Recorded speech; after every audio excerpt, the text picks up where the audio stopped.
Guys Facebook YouTube TikTok যেদিকে যাই দেখি রাঙামাটির পোলাপানে পুরো ম্যাক ট্যাগের মধ্যে যে মাইক খেলাইছে, এর জন্য চিন্তা করলাম আমরা কেন বাসায় থাকবো, সোজা ম্যাগের মধ্যে দৌড় দিলাম।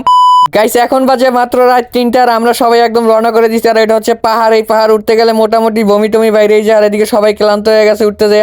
আর এই পোলাপান্ডি মোটামুটি সারার লগে লগে কুত্তার মতো দৌড় দিয়ে সোজা উঠতে গেছে হেলিপ্যাডের উপরে। আর এখন আমরা দীর্ঘ অপেক্ষায় ছিলাম সূর্য ওঠার জন্য। এদিকে মোটামুটি সূর্যের ছাপ দেখা যায়। আর সারা রাত আইনে ছিলাম, এই যে মোটামুটি সূর্য পাওয়া গেছে। যেই সূর্য দেখার জন্য সবাই দীর্ঘক্ষণ অপেক্ষা করে 7,000 ক্যামেরা এদিকে সূর্যের দিকে তাক করে বসে আছে। তো মোটামুটি হালকা রোদ উঠে গেছে। আর এদিকে ম্যাগের দেখা পেয়ে গেছি।